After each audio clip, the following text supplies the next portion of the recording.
কাল কিয়ামতের দিনটা বড় ভয়ঙ্কর হবে, এত ভয়ঙ্কর বন্ধু। আমার নবী বলেছেন উলঙ্গ অবস্থায় মানুষগুলো হাসুরের ময়দানে একত্রিত হবে রে। ও বন্ধু, প্রত্যেকের কবর থেকে ওই হাসুরের ময়দানটা কমপক্ষে 50,000 বছরের রাস্তা হবে রে বন্ধু। এই জন্য নবী যখন মেরাজের রজনীতে বোরাক দেখেছিল, আমার নবীকে আল্লাহ দাওয়াত দিয়েছে, বোরাক দেখে আমার নবী এত ক্রন্দন করেছিল, মনে হয়েছিল যেন আমার নবীর চক্ষু মুবারক দুইটা ঝর্ণা হয়ে গেছে।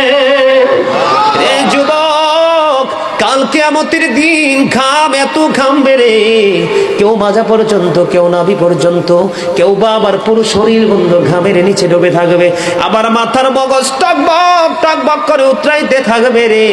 আল্লাহ বলেছেন লা ইয়ামুতু, people will not die that day, সেদিন মানুষ আর মরতে পারবে না।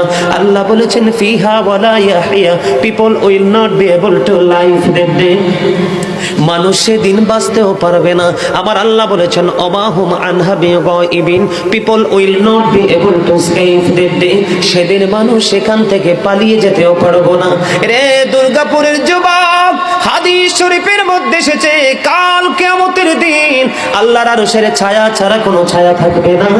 ওই কাল কিয়ামতের দিন এই দুর্গাপুরের যুবকগুলো চাইয়া দেখেন চাতক পাখির মতো বসে আছে। আমার কাছে এত সুন্দর লাগে রে যুবক, আমার হৃদয়টা ঠান্ডা হয়ে গেছে, কলিজা ছুঁয়ে গেছে তোমাদের উপস্থিতি এবং মনোযোগ। আল্লাহ রাব্বুল আলামিন হাদিস শরীফের মধ্যে এসেছে কাল কিয়ামতের দিন আর 7 শ্রেণীর মানুষকে আল্লাহর আরশের ছায়ার নিচে জায়গা দিবে রে। এর মধ্যে বিশাল একটা টিম থাকবে পৃথিবীর যুবকেরা। জোরে জোরে সুবহানাল্লাহ।